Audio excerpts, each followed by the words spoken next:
listening to Pop This, the podcast where three women talk about pop culture.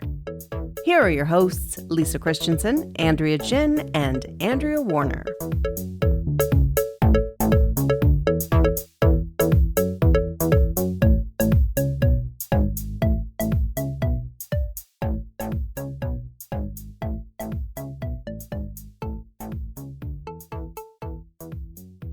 Friends, I don't know where you both stand. I enjoy Valentine's Day to a certain extent. I also don't really care about it at all. I like Galentine's Day, which is, that Parks and Rec concept. But I do like sort of, loving people. I just I don't know. Valentine's Day always feels... I like chocolate. I like chocolate too. But do you feel like you're not going to do anything special for this Valentine's Day in particular, or you never do for any Valentine's Day? We do a little bit. Like, we might get each other a small gift, or we might order in a fancy meal or something. You know what I mean? COVID celebrations are a little bit different. Do you ever eat heart on Valentine's Day just beef heart or any just organ meats? Yeah. Do you ever just celebrate with organ meats? Honestly, I haven't, but I still am thinking a lot about Yellow Jackets, so maybe that's what we're gearing up for this year. I don't know. I would like to squeeze a heart. Like a fake one, maybe. Like a prop. A fake heart. One, maybe. Can I return to that maybe? Because that maybe is chilling. Listen, I played Mortal Kombat did any of you play Mortal Kombat? And then one of the finishing moves was you would rip out somebody's heart. Oh, wow. And I feel like playing that as a child just makes me desensitized to ripping out hearts. To all those... Just like on Yellow Jackets. Yeah. And that's why I'm such a heartbreaker. So I feel like heartbreaker is sort of kind of understating that particular move. Like a heart pulverizer maybe is I guess pulverize isn't as an attractive a word as heartbreaker. It's why I can only date Klingons because they have 4 hearts. They can I can break one and it's still fine. So, A-dubs. Yes. Did you finish watching Yellow Jackets yet? Oh, or yeah. Are you still watching it? I loved it. And I got my grandma into it. And we went through that in a few days. And in fact, I was actually going to suggest that maybe we do a series of episodes, not specifically about Yellow Jackets necessarily, but the shows that we really loved, though we only talked about the first 2 episodes, we do episodes after we've watched them all if we think they warrant them. And I just I loved it, and I have a lot of questions about it, and I have a lot of things that I need to say, and I just I might be able to talk about it forever. I have a big question right off the bat, which is, do we think that cannibalism is keto? I'm wondering, can we talk about it? Yeah, cannibalism is definitely keto. It's not vegan, obviously. But I think it's definitely keto. I really feel like the sort of obviously we know cannibalism is probably a thing in every obviously they show it in that first flashback. But I thought you were going to say it's a thing every time someone goes into the Canadian wilderness, and I was going to be agree. Honestly, this is absolutely... It's why I don't camp. It's why I don't camp. Okay? It's one of the reasons that I'm just... Again, I know I would be a delicious meal for probably a few days. It's when people... Yeah, I feel have we talked about this before? When people make their jokes oh, fat people mistaken for a whale. I'm more realistically, I'll be mistaken for a seal by a whale, and that's stressful. Like, don't get it twisted. I would be so delicious to an orca. Like, are you even kidding me? Right? I know. They'd be like, look at that baby seal. Num, num, num. Like, I can never swim near a pod of orcas. Well, Cynara, you have to stop basically like just de-hairing your whole body. Like, if you just let your follicles roam free, you wouldn't be mistaken for like a baby seal. They're just like, look at that seal with an incredible wig. We're going to eat it so quickly. She got tarted up for Valentine's Day. I see. Wait, are we going to have conversation hearts this year? This is the main thing I care about, because remember there was like a supply chain shortage of conversation hearts, like the sweet tart like hearts with messages on them, and you couldn't find them anywhere. And I do not remember I don't that. remember no, this at there all. was like people were like, conversation hearts done. No one can get any. Production has stopped. Like, I guess this might have even been like this was going on. And yeah, I didn't see like normally, but ahead of Valentine's Day, you'll see like a bucket of them somewhere, like in the Shoppers Drug Mart or whatever. Yeah. And I'm just like, where are my chalky hearts? Like, I want, like, it's kind of like eating sidewalk chalk, to be honest. But like, yeah, it is. But like, there's something beautiful about it because it's got a message on it. Like, I don't know.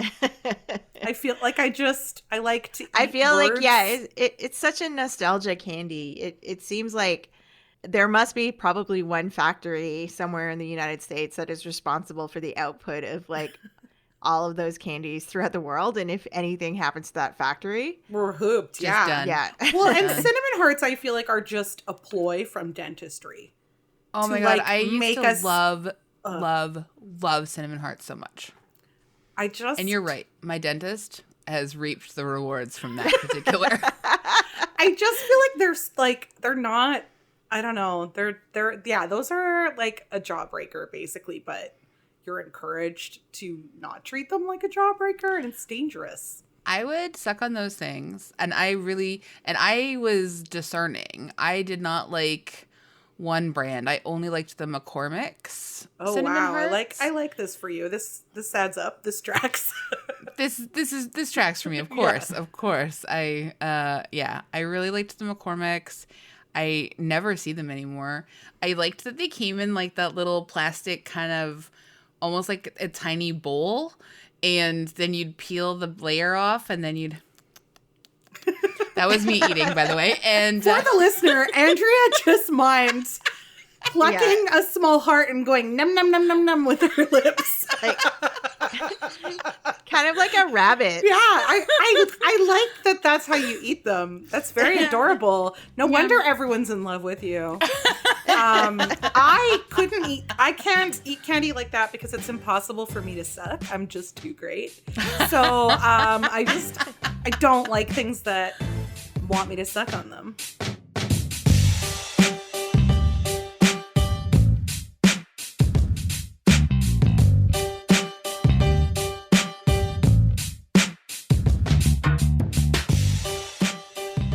I'm Andrea Warner. I'm Andrea Gin. You're Cynara Geissler. Yeah, I am. This episode is going to be wild. We are so excited. We are missing our dear third, Lisa Christiansen. But We don't talk about Lisa.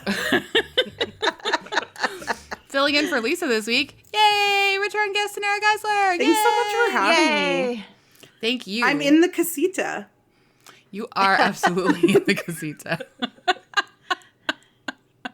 And we're talking about Encanto.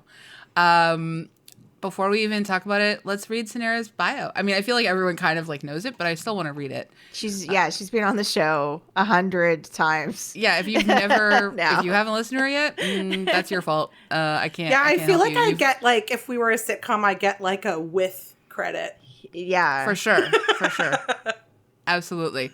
Cynara Geissler is a chronically ill writer, performer, editor, and book publishing professional who invented #toddler grandma style and loves to talk about pop culture, fat liberation, feminism, and feelings. A lot of my favorite F words right there. She has appeared on our podcast numerous times, including Poltergeist, Cruel Intentions, White Lotus, Lula Rich, and our Christmas Childhood Specials episodes. Which I think was one of the most popular episodes of all time. Is that right? Oh, yeah. I think so. Wow. Amazing. I'm so honored. Humble brag right there. That was beautiful. I love that. I received one email about it, so I was pretty sure it was the best Did episode. you? Yeah. Then it is. That's my metric for whether I've really hit is like, did someone email me about it? That's a lot of effort. Was like the email positive? Oh, yeah. Okay. Can you imagine Cynara's like handling hate mail from like any of our listeners? The bake raisin came for me so hard after that. Oh my God. Incredible. Well, we're going to talk about Encanto. AG, would you like to read the background about Encanto? Sure. Encanto is a 2021 American computer animated musical fantasy comedy film Lots produced of by stuff the there. Walt Disney Animation Studios. It's the 60th film produced by the studio. Encanto was directed by Jared Bush and Byron Howard, co-directed by Charisse Castro-Smith, who co-wrote the screenplay with Bush, and produced by Vette Marino and Clark Spencer, with original songs written by Lin-Manuel Miranda. Despite its theatrical underperformance, the film grossed over $233 million worldwide and became the second highest grossing animated film of 2021, behind Sing 2. It achieved wider commercial success after its release to Disney Plus on December 24th. Its soundtrack went viral and reached number 1 on the US Billboard 200 and UK compilation albums charts, with the song We Don't Talk About Bruno topping both the US Billboard Hot 100 and the UK singles charts. Upon release, Encanto received critical acclaim for its emotion, music, animation, characterization, and cultural fidelity. Various reviewers named magical realism and transgenerational trauma as the film's core concepts. Encanto received 3 Golden Globe nominations at the 79th ceremony, winning for Best Animated Feature Film, and was selected as the Best Animated Film of 2021 by the National Board of Review in various critic circles. I'm sorry I made you read such That a was long a lot. background. I'm so sorry. Cynara, would you enjoy reading the synopsis? Sure, I can read the synopsis. Encanto follows a multi-generational Colombian family, the Madrigals, helmed by a matriarch whose children and grandchildren, except for Mirabel Madrigal, receive magical gifts from a miracle that helps them serve the people in their rural community called the Encanto. When Mirabel learns that the family is losing their magic, she sets out to find what is happening to save her family and their magical house. Thank you. What do you guys think about this film? I loved it. I'm a Me big too. fan. Yeah. Yeah, I loved it too. I'm a big fan. I feel like this is also a movie that I could talk about for a very long time. Oh, yeah. Yeah, it is like, I don't normally think about animated, films for, a week after I watch them. Right? The story, Yeah. the story is, there's so many layers to the story, and it's like to me anyway, they left it a little bit ambiguous. So you kind of have to think about it yourself and work it out and figure out like what message you're taking from the film. It really invites fan theories, right? Like, I think that's been a really fun thing about it is like, I've seen people being like, the reason Mirabel doesn't get her door is because after she touches the candle, she wipes her hands on her little apron. Like, people have some really deep, like, I don't know. I'm not discounting or endorsing that reading, but like, people are really going Close over reads. this one Yeah. with a fine tooth comb. And I think it's just because like, it's such a pleasure to watch. And like any good animation, the animators have put visual cues and hidden little things in the scene. Yeah, I just like, it's so beautiful. And like the depiction of Colombia too, which I know is like, they've created a sort of gestalt entity. Like there's no one place in Colombia that looks like that, but like, it's one of the most 17 biodiverse countries in the world. So I also just really loved that part of it, like the actual look and the plants and like, yeah, it was just so visually stunning to look at. Kind of reminded me of like going to the IMAX when I was a kid, and you would like go see those movies that were just about jungles or rainforests, you know? Yeah. Like it really had that sort of lush, vibrant color. Yeah, and even all the outfits they drew for all the characters, I was like, that is good fashion. Oh yeah, the embroidery on like Mirabelle's shoulder and stuff, like so beautiful. And such detailed, intense work for the animators, right? To be animating clothing that has that level of detail, like just beautiful. Yeah, it really is just like visually such a pleasure, and I do think like the richness of the story, the how multi-layered it is. I think we also see how much more interesting. It's a nice reprieve from some of the other Disney films. And I know we have gotten away from it over the years, but like Disney films that aren't centered on like a heteronormative romance. Yeah. God, it's so nice. I feel like Moana kind of pivoted us from having like a clear villain, although Moana still has Timatoa and like there's like obstacles. But again, it's like the villain in here there's not a clear villain. Like Bruno is a false villain at first, and in some ways Mirabelle is a false villain, and like I just think that leaves room for much more interesting storytelling.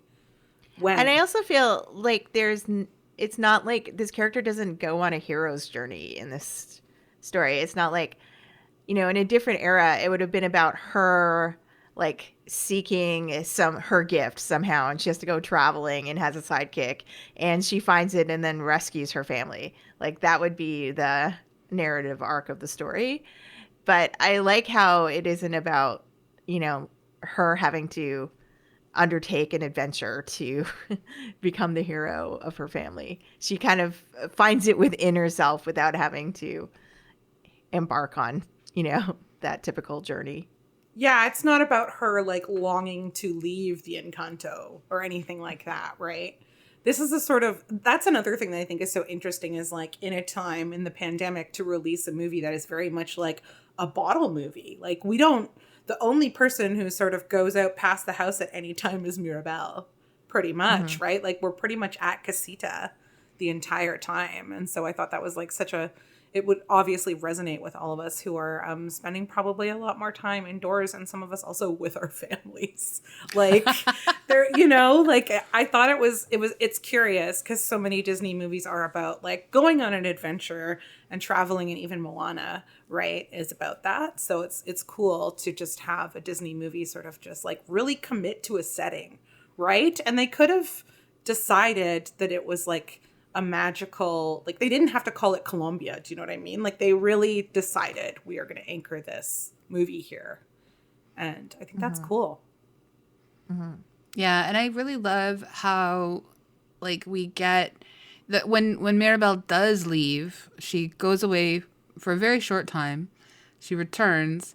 And then when she sort of like leaves again, it's really just to go to this nearby river that is this sort of site, this like instigating site of like, you know, her grandmother's story, Abuela's story, and how she, you know, the original sort of like gift of this miracle candle and the Encanto,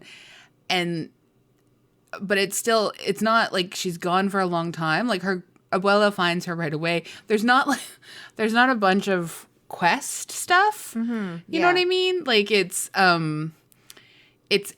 really like kind of in the same way that Arrival is about just like like listening and communication. So is Encanto is about like listening and communication, and just like Mirabelle like literally is just curious enough to ask people how they're really doing. She's just like, but yeah, how are you really doing?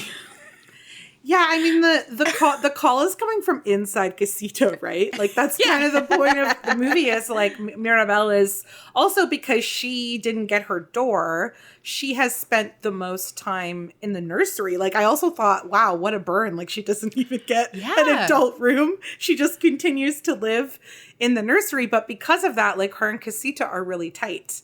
So she's really perceptive of the sort of like shifts in the house, and I think that's also really, really interesting. And I also love the idea of home, like Casita itself as a character, right? I think it's like a really the same way like Carpet in Aladdin was a character. I feel like Casita is an expansion on that, and really like we've seen the sort of inanimate magical object Beast character, and, Beauty like, and the Beast. Yeah, we've sort of seen that before, but they were humans like turned into objects, right? Yeah, humans turned into objects and then kept there against their will. Yeah, I mean, it's like, Casita, we assume, like, wants them there.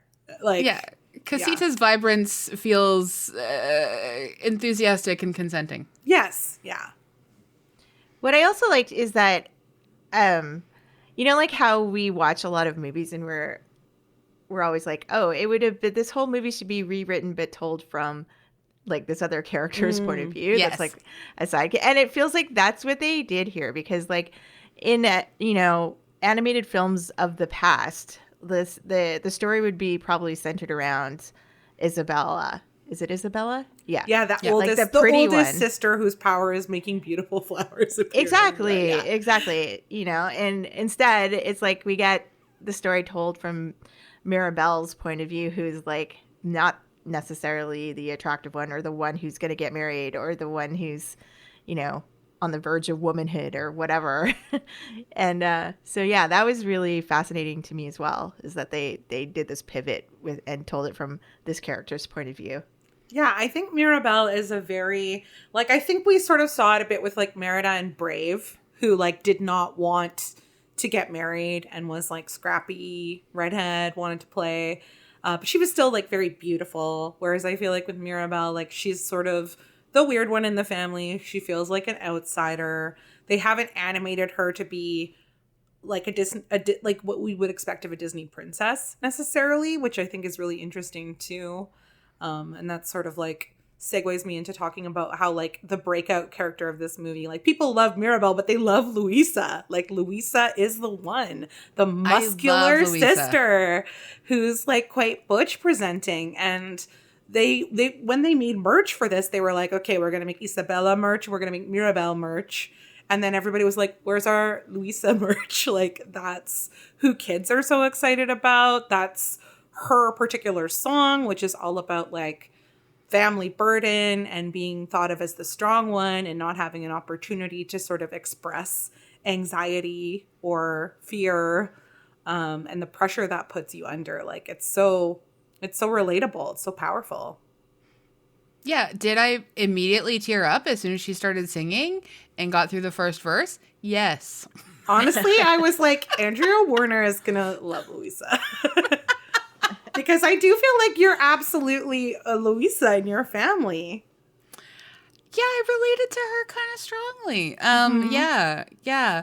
Like, but I mean... But I think you're a Mirabel, too. I think you see... We all probably, like, for me, I could identify with each of the sisters, really, in different ways. Yeah, I could, too. And that felt nice, because for the first time, like, I did feel like there was a real relatability to each of them. And not in the whole, like, are you a Miranda or are you a Carrie or whatever? But, like, I could honestly say, that I might be, like, 2 parts Mirabel, 1.5 parts Luisa, and then a half part Isabella. Like, that's a reasonable sort of entry point for me. Yeah, like the perfectionism of Isabella, like, is maybe not as sort of compelling as feeling like the black sheep of your family, or feeling like you're shouldering the heaviest burdens, whether you're sort of like the breadwinner for your whole family, or you're like the one who is there in a crisis and does all the heavy lifting, literally or metaphorically. But like there is something compelling, I think, in our current culture in perfectionism, right? We're so steeped in it, like beauty politic and everything else. Like that sort of speaks to me. Or just like the fear of not going outside your lane or trying anything else because you've been like trained to do this one thing. And you don't even have room to sort of like seek joy anywhere else. There's a really great moment in the animation that I love at the sort of breakfast table where they're talking about Isabella's engagement. And Dolores, who the cousin who like is in love with the man that Isabella has an arranged marriage with, says he wants 5 babies. And like Isabella has these like perfect pink flowers on her head, and then this white flower pops out because she's like, no. And Abuela turns to her and plucks it out of her hair and throws it on the ground. And I'm just like, what a beautiful detail. I love it so much. Like Abuela, like everybody's got to do everything exact to preserve this miracle, or so she thinks, right? So it's interesting. Yeah, and the stress of that for her, like I do think Abuela gets to be like a bit of a villain too at some points, but obviously is not really a villain at all. Like everyone is just sort of like burdened by expectations of what they think that they need to do to make everyone else happy. Yeah. And I think that that's so real. That's so real. And like the true villain, right, is the like displacement and tragedy that like Abuela endured as a young woman who, like, can I just point out, didn't even have like a triple baby sling or anything. She just had to loosely carry those triplets. Like that was very stressful for me. Maybe because I worked in daycare. I was like, that's so many babies to just be gathering up in your arms. Like, one of those is going to slide loose like a football. Like it really stressed me out. But also that's Disney getting real. Like being like, these people literally ran with the clothes on their backs. Like she's holding 3 babies in her arms. Like they ran for their lives. They were violently displaced. And like, Disney's not going to get super deep into this sort of like complex colonial history of Colombia, but like I think it's important that they nod to it. Like I think it totally like such a central piece of the movie that it begins that way. Unconventional, I think, beginning for a Disney movie too. It kind of reminds me of like how the beginning of Bambi begins with a environmental disaster and the murder of a mother and the orphaning of a deer. Disney has a long history of going to extremely sort of like dark crisis places, and at least sort of like performing or visualizing trauma and like letting kids have, because like lots of kids experience trauma, and like it's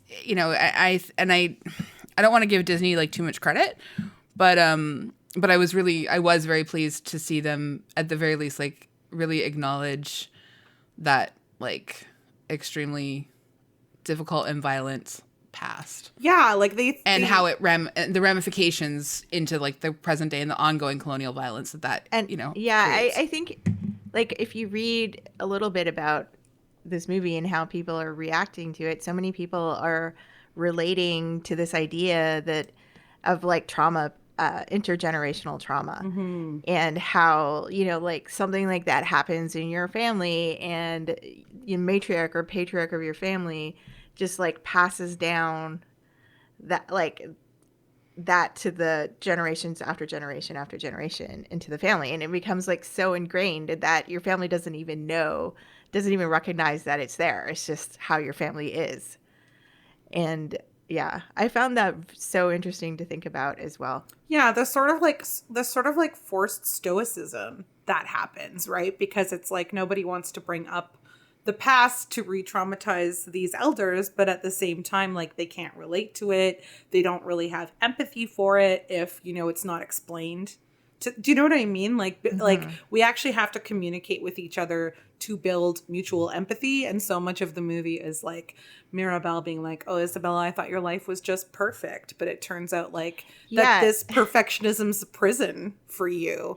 Like, I thought you just loved every moment of it. Not really. Well, that's another fascinating facet of this movie is just the idea that like maybe Mirabelle was just like projecting, like how you think different members of your family is like, oh, that person's really smart, like that's a smart person, that's the athletic person who's like on the soccer team and does stuff, and like people get pigeonholed into like what they do, and are seen by other members of your family as like successes in these things when you're like really they're just average people who maybe know how to play soccer.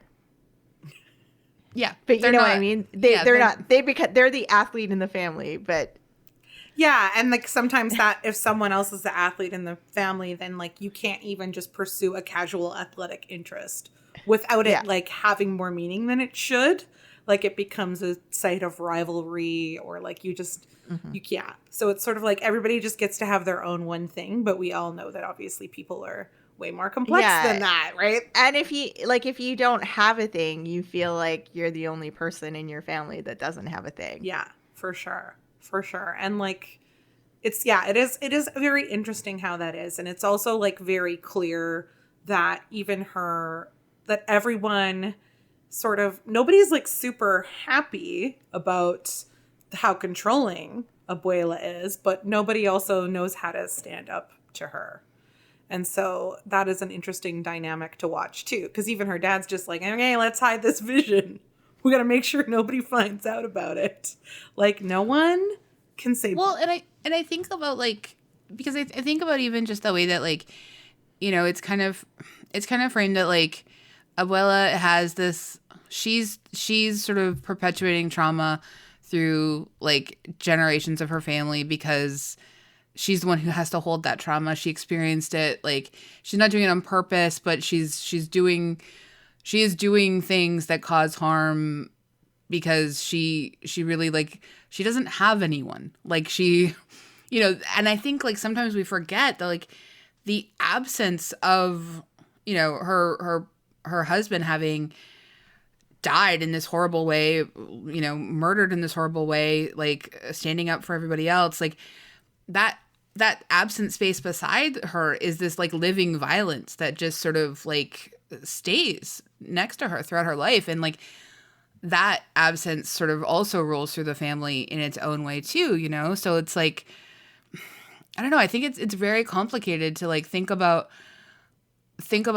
Abuela's sort of like controlling behavior, but like it's always about like putting, like it's about helping other people all the time because she feels like that's what her husband died for, like to help so many other people, to help her, to help their children, to help continue like future generations, you know, and like just the stuff that she has to carry and the way that it does make her, I don't know, it closes her off from people because she only sees them as their gift. She doesn't see them as people anymore, you know? Yeah, she's this fortress, right? She's this fortress of a person. It's super interesting to me too that like Abuela doesn't get a song, right? Like I think that's super interesting because like the beginning song where it's kind of like meet the cast, it's Mirabelle who's just like, look at my great family, like going through the town. And it's also interesting to me that people in the town don't know everything about the family. Like they know they have gifts and that the family helps them, but it's almost like there's a sort of, like they are a royal family. Do you know what I mean? Like it's replicating this, what ends up happening is it's replicating this hierarchy. Like they want to serve the community, but at the same time, like you don't get the sense that the community comes there unless it's a special ceremony, right? Like there's not a lot of in and out in the actual casita. And I thought that was like, it's subtle, right? But it's kind of like, oh, Mirabelle's literally the only person who talks to the other people in town, like on a like human level, right? Everybody. Well, Louisa goes and like moves the donkeys or moves the buildings or like whatever. Like I feel like they do all go do things in service, but they don't relate to. But they don't relate. Yeah. but that's because they're always sort of like positioning themselves as people who aren't people. They're just gifts. They're just gifts for everyone else to help everyone else's lives get a little bit better. And I think that that's like kind of the opposite of a royal family. Like a royal family, they just take. They're ceremonial things who do nothing to help you. But No, I get what you mean though. But that's when like when the family comes or when the town comes together at the end to like rebuild the casita. Yeah. Man, like I was just like so full of tears, and I was just like, oh my God, this is so beautiful. Yeah, because the town has like really like seen their work and their sacrifice over the years and wants to sort of like give back, and lovely. Yeah, they don't, like, Abuela doesn't actually really know how to accept help. She No. only knows how to protect, and she only knows how to sort of like batten down the hatches, and like that's sort of her thing. And she needs to like let other people and things in. And I feel like that's how I interpret the magic being in danger, is like it's a magic that sort of grew out of protection and fear, but it's like no longer needed for that. Like we need to have a different type of magic that, isn't just down to Abuela to bolster, right? Like even just like the actual crack in the family of like Bruno living in the walls for 10 years. That was the most heartbreaking moment of the film for me, is when they did that scene of him living inside the walls and having his dinner. His little table, like right inside the wall of I was where like, they dined every night. Dolores, that's ice cold. You heard this man for 10 years. Like, ouch. But like that's how I guess like intense it is to try to like stand up to Abuela, right? Like I like Bruno's sort of when they do the reprise of We Don't Talk About Bruno, when he's like gets to talk, and like it's like, well, the wedding day was rained out because like Bruno said this stuff to Peppa, but it's like actually his whole point was like, it's your wedding, you're gonna feel emotions. Let yourself feel all the emotions you would feel on your wedding day. I think it's like very beautiful. He's so kind of misunderstood. Everyone interprets his futures to mean the worst thing, but he is kind of also counter to Abuela, right? Because he can't offer surety. He can only offer possibility. And Abuela, like, that doesn't jive with what she wants, right? Which is like defined gift, clear outcome, clear power. Yeah. But she's sort of really bound by that perfection too. And absolutely. Yeah. Bruno sees a lot of stuff that, really flies in the face of that perfection. She also asks him specifically to like use his gift in maybe ways that are counter to what that gift should be used for. But also it's just a lot of other people putting their own stuff on Bruno because like he's Lin-Manuel Miranda talks about how the predictions in the song are so weak, basically. Like they're so benign. Yeah, it's like he said fish died. He said a fish will die. A fish die constantly. Like, oh, he said I'd lose my hair. It's like, yeah, a lot of people have thin hair. Like none of it is particularly dramatic, but he is this sort of like, it's the gossip song, right? It's the gossip he's the track. scapegoat, right? Yeah. I think it's relatable because like when you have large extended families, and especially from the point of view of a child, like there's like usually somebody in that family, like an uncle or an aunt that is an outcast from the family and you don't know a lot about, and because you're a kid, you don't have a lot of context around why that person doesn't come to family dinners or why that person isn't included in things. And so that's why I think like his character is beloved by like many who watch this movie. Yeah, and he has the best song because thematically each character gets to have a different genre in the song and tell their story, and then at the end we find out, oh, all these melodies overlap. So it's like when they talk about Bruno, the rift in the family, it's the first time they harmonize as a family together, which I think is so cool. And then that's so cool. And then at the end of the movie, we get the like all of you together. They're all singing together. And it's like, for a movie about a family, it's like, I love how they've structured it that people, you know, they have to come together to sing at the end. Like, they don't do a big family number together at the end. It's Mirabel talking about them. Like, they really sort of do something beautiful with how they've done the music to have them be very separated. And then only at the end do we actually see them sing and interact as a family. Because you're just like, in a musical about a family, for the family to not like be constantly jamming together is interesting, right? I feel like we could talk about this movie for literally 1,000 years, and there's still a few more things that we just urgently have to talk about before we wrap up. So I'm just gonna, I was really loving reading a lot of. There's been so many great essays by Colombian American writers, who one of my favorite pieces is by a Colombian American writer, Camilo Garzón, for the Latinx project at NYU, and it's called "Encanto Still Has Charm Despite Generic Representations of Colombia." But what Camilo did was interview a variety of people who have different sort of expertise, and are all Colombian. And so I just really like appreciated this piece. And there's just like a couple of like small things I just wanted to sort of like, well, at least like one or two things that I wanted to share from it. But Camilla talks about the movie used what they called sort of like the Colombian cultural trusts. And these were a number of Colombians who were invited to sort of like share their perspectives and weigh in. Camille writes, you know, instead of being invited in, Colombians should have been leading the charge. Encanto's representation of Colombia is projected from a U.S. perspective, which I think makes, you know, a tremendous amount of sense. You know, the authenticity of something only gets better and richer if, you know, you're not talking about people, but you're hearing from people in their perspective, you know? I know that there has been some criticism, and I think like it's, you know, all of the criticism has been extremely valid about sort of like, you know, not, there are a few like Afro-Colombian characters.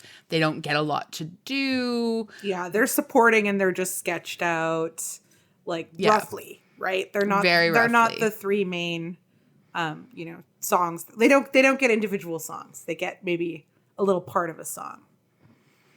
Yeah. And in terms of sort of like understanding the history of Colombia, like that that kind of like erasure, you know, we don't really need Encanto to replicate that. No. It would have been great to you know, just sort of counter that. Yeah, and and like I've seen really valid criticism too about like, why didn't you have a Colombian American director? Like, you have John Leguizamo providing a voice, but like you don't actually. He's also a director. Like, he's a director. Yeah, so why not have him, you know, co-direct? Similarly, like if you had like Lin-Manuel Miranda, you know, wrote all the songs and then had worked with I believe a Mexican-American artist did the score.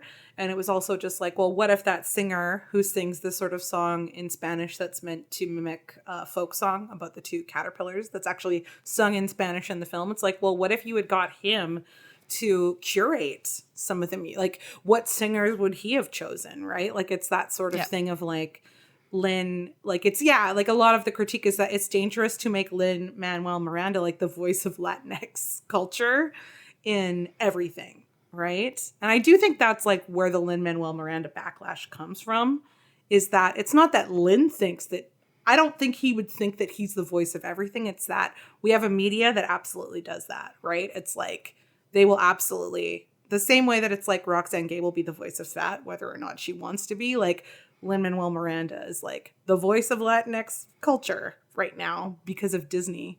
And, you know, maybe he shouldn't be the sole voice.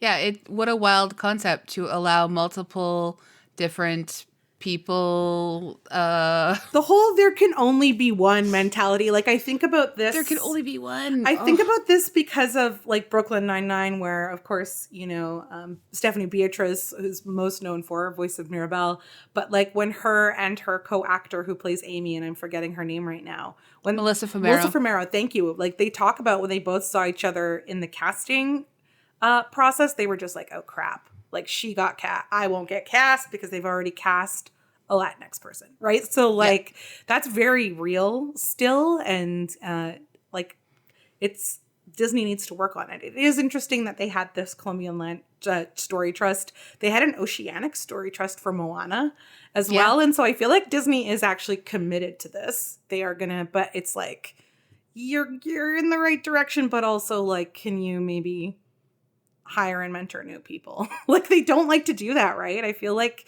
they like to kind of park a person in a role.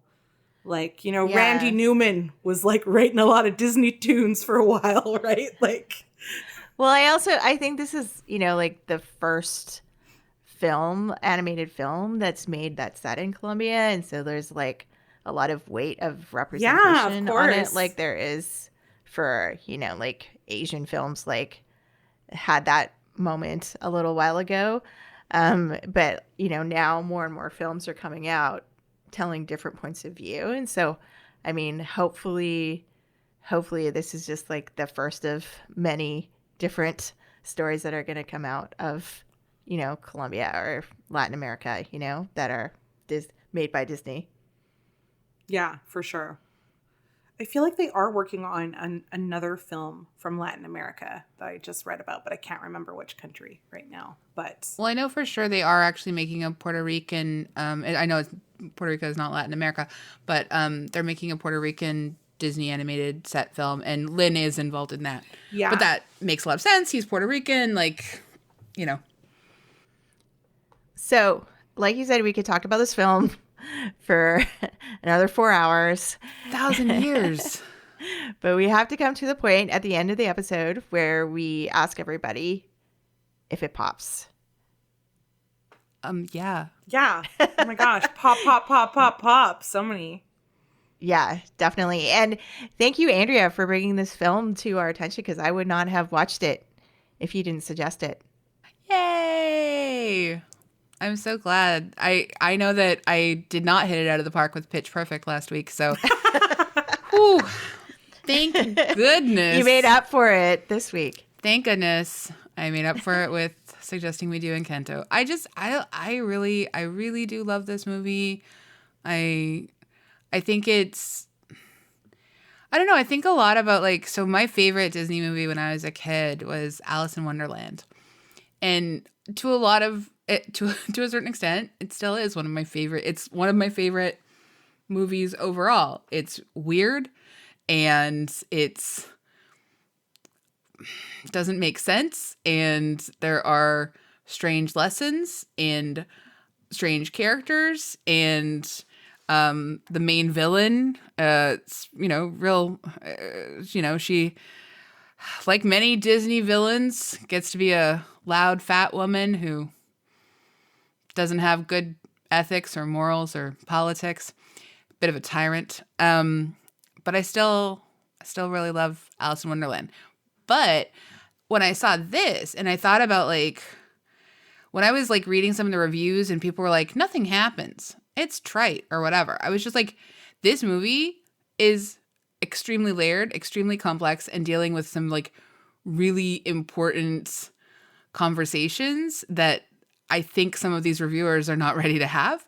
And I think this movie is going to do like a lot of pretty great, interesting work. Like I already know that there's been a lot of things written about like therapists in this movie, it's being used as trauma as a tool in therapy. Like people are bringing up that they relate to these characters. Like that's incredible. Yeah.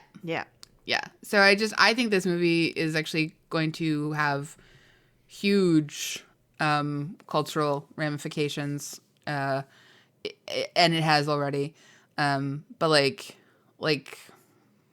And I've seen friends who come from families like in Latin America with like multi-generational trauma basically being like, in real life, Abuela would just be a narcissist and everyone would have to cut ties with her, and like making jokes about it. But like the Disney version of this conversation, it is going to end with healing and reconciliation, right? Like, because that's like, Disney's not going to do that differently. But I think it is useful to sort of like have a model about what it could look like, right?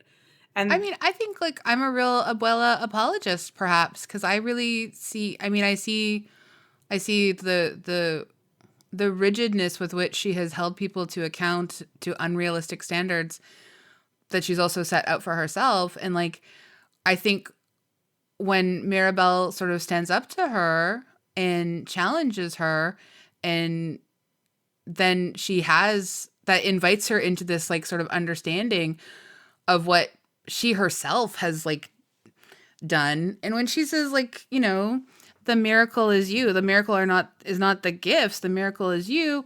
I love that. And I love that idea. Like, I know that, I don't know, it would be a very nice thing to believe and to see happen for people to be able to have those cross-generational conversations and address some of the ongoing conflict that exists, you know, in families, and have it sort of, you know, have some meaningful movement, you know, have some healing. I think Mirabel offers that healing to Abuela a lot. And particularly, I mean, Abuela shouldn't necessarily have to show Mirabel her, like, the extent of the trauma that she survived, but you're right, like, you have to have those conversations with each other, and you do have to sort of like allow people in to be able to sort of you know, let some light in and heal.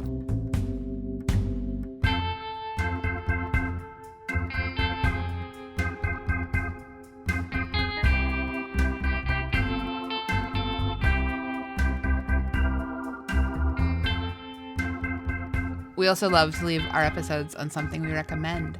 So, Cynara. I want to recommend a graphic novel. It's by Mariko Tamaki. It's called I Am Not Starfire. I'm recommending it because it's about a teen fat girl, goth girl, who is the daughter of a superhero, and part of the graphic novel is whether or not she's going to have powers. And I feel like it really, it resonates with what we watched, and I thought it was just a really awesome graphic novel, and you should support it because comic fandom is very terrible, and everybody was very, very mad that Mariko Tamaki created a fat teen goth character in relation to Starfire, this superhero who has been heavily sexualized and portrayed very one-dimensionally. So she's done something deeper and interesting with that character, and that's great. Dealt with a lot of flack from Basement Boys about it. So support that book, because like, can you imagine being 13 and loving Marvel and DC as I did, and then like a book like that is available to you? Like, oh my gosh, my inner child was delighted that there was like a whole graphic novel about like a fat goth teen.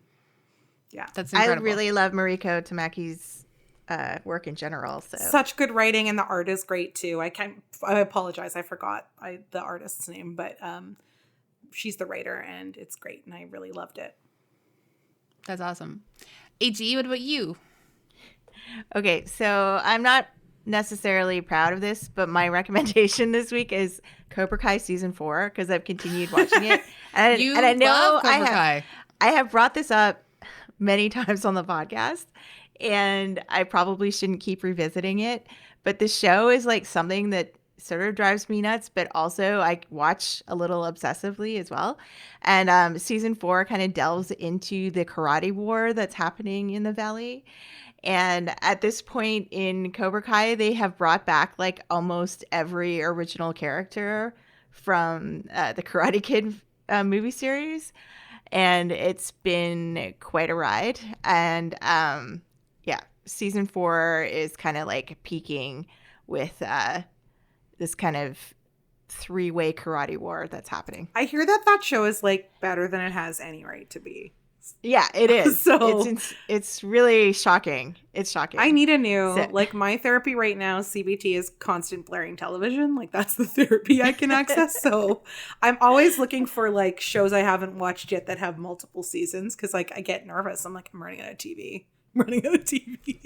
So I haven't seen Cobra Kai yet. That makes me excited. Maybe I want to watch all 4 seasons. Do it. Awesome. So I am going to recommend something that came out about 8 days ago. It kind of blew up a little corner of the internet. And you know what? I think it's a perfect thing to watch for Valentine's Day. It is on the Style Like You channel on YouTube. And it is called Monogamy is Not the Only Respectable Option. How Lindy, Aham, and Roya Found Utopian Love in Polyamory. And it is an interview with Lindy West and her 2 partners. And it has made a lot of people very angry. There's lots to process in this. It's 28 minutes and it's a very, I just think like it's a very interesting interview. It definitely put me in some of my feelings for like a long time. Just thinking about what it is to be just like a visibly fat person in a relationship. There's lots to explore in this sort of 28-minute interview. There's also, or 21-minute interview. They also ended up releasing an hour-long version, which I have not watched yet. It's on the Style Like You Patreon page, I believe.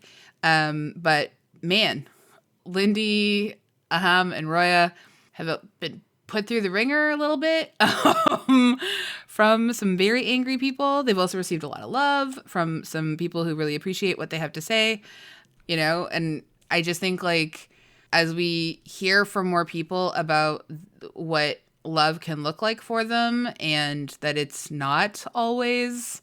monogamy is not always the answer for everyone. I think we need to like normalize this a lot more, and maybe like this interview is not going to be your vision of what polyamory could look like for you, and that's fine too. It looks like lots of different things I think for lots of people, but I say this as like someone who is in a monogamous relationship.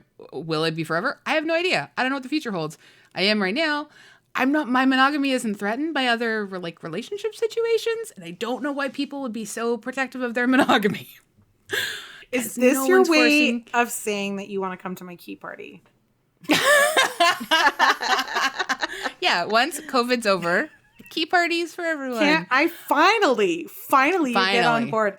Yeah, it took me years. It's true that there's not a lot of good, nuanced, intelligent discourse about polyamory. I think that like there's a lot of like hacky jokes about utilikilts and circus performing, but like there absolutely needs to be like more models, just possibility models, right? To like, I believe that's the Janet Mock term, but just that, like you need to see that, that love could look differently. And I also think like, thank God, maybe we won't have to have so much media about divorce and affairs.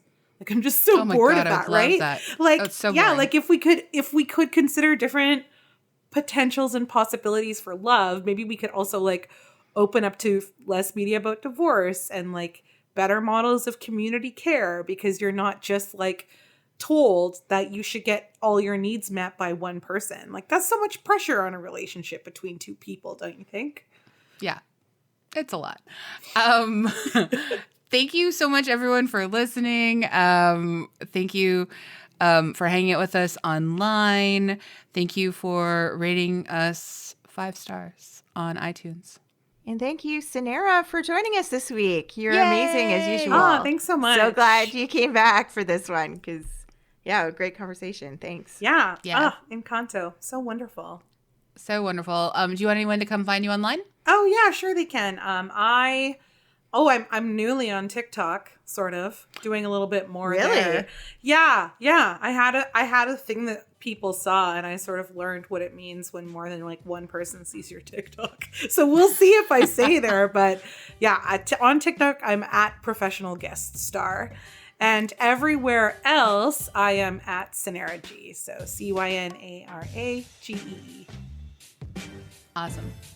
Thank you. And thank you to Andrea Gin for producing this little monstrosity of a show and having to deal with. Such a good producer. Such a great producer and such a great co-host. Thank you. Well, thanks for listening, everyone. Thank you. Bye. Bye.